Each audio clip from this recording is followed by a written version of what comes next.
Hello everyone, good morning to all. আজকে ভিডিওটা upload করতে একটু বেশি সময় লাগলো, কারণ ভিডিওটা এডিট করা ছিল না।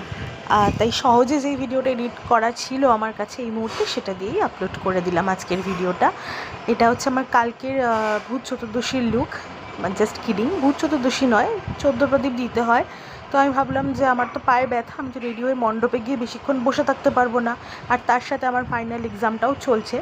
তো সেই কারণের জন্য আমি জাস্ট এই নতুন কুর্তিটা, যেটা আমি গিফটে পেয়েছিলাম, সেটা পরে একটা লুক ক্রিয়েট করেছি বিকেলবেলা ওই 4:30-5টার পর।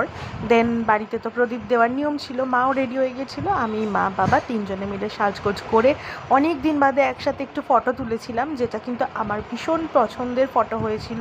কারণ বাবা অসুস্থ হওয়ার পর থেকে আর কোনো ফটোই আমার সাথে তুলতে চাইতো না, অ্যাকচুয়ালি এগুলো নিয়ে কোনো ইন্টারেস্ট দেখাতো না। যাই হোক, সন্ধেবেলা ঠাকুরকে সুন্দর করে ঠাকুর ঘরে প্রদীপ জ্বালিয়ে ঠাকুরকে প্রদীপ দেখিয়ে দেন আমি মা বাবা তিনজনে মিলে ফটো তুলছিলাম। আর টুকটুক করে কয়েকটা রিলস আর ভিডিওগুলোও কালেক্ট করে নিয়েছিলাম। আমার পায়ে ব্যথার জন্য আমি যে আশা করেছিলাম যে কালী পুজো উপলক্ষে সুন্দর একটা ভিডিও বানাবো, সেটা আর বানানো হয়ে ওঠেনি। তবে হ্যাঁ, এই ভিডিওটা করেছি। পায়ে খুব ব্যথা করছিল, তাই বসে থাকতে পারছিলাম না। যাই হোক, তোমরা সবাই প্রে করো আমার পা যেন খুব তাড়াতাড়ি ভালো হয়ে যায়। আর ফটোগুলো কিন্তু সত্যি খুব ভালো এসেছে, জানো তো। আচ্ছা, তোমরা দিওয়ালিতে কে কী ফটো তুললে আমাকে একটু কমেন্ট করো, আর কোথায় কোথায় ঘুরতে গেছিলে অবশ্যই জানিও। সবাই ভালো থেকো, সুস্থ থেকো, টাটা।